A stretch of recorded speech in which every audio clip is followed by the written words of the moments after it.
Alright everybody, today and tomorrow we're going to be continuing our unit on the water cycle. Now if you think back to the beginning of this unit, I think it was earlier this week, we brought out two different containers of water. One of the containers we left without a top on, so it was open to the air and we put it out in the sun. The other container had water in it as well, but we closed it, so we put a top on it and we also put that out in the sun. Now we've been watching its progress throughout the week, and we've been seeing that the one with the closed top, the water hasn't really left much. It's pretty much at the same level it was at the beginning. But the bowl of water that had the open top, the water has slowly been going down. Now the question you should probably be asking yourself is, why is that? Where's the water going, and why didn't the water leave out of the closed top? Well, those are questions we are going to examine right now and tomorrow. So today we're going to be starting to talk about the water cycle. Now basically the water cycle is the process of the nature, basically recycling water. So the same water that's in the ocean gets picked up into the air, comes down as rain, goes back into the ground. Now there's three main steps we're going to focus on today. The first one is evaporation.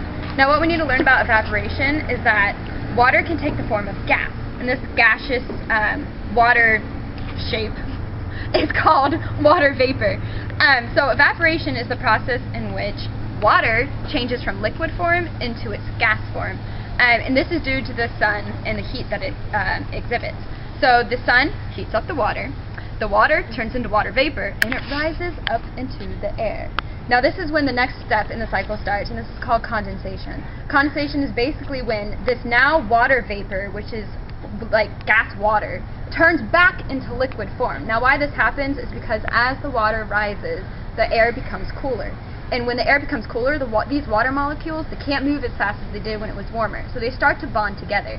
And as they bond together, they start to form little water droplets that become clouds. Now if you look up in the sky, you can see clouds every day. And so these clouds slowly continue to condense and form until they get heavy enough. Which leads us to the third step in the water cycle, which is precipitation. Precipitation is basically any form of water that falls from the sky. So let's think about it. What does fall from the sky? Well, we have rain, we have sleet, we have snow, and we have hail. And those are basically the four main types of water that falls from the sky. Now you may be thinking, since water is always evaporating and always condensing, why doesn't it always rain? Well, the question to that is because it actually is a very trivial process to actually having water falling from the sky. It actually takes millions of these little water droplets to form just one raindrop. So you can imagine the amount of time it might take for it to actually fall from the sky. And there are other things that factor into this as well, like wind, the wind patterns, air pressure. It can all stop the rain from actually falling fast enough to hit the ground.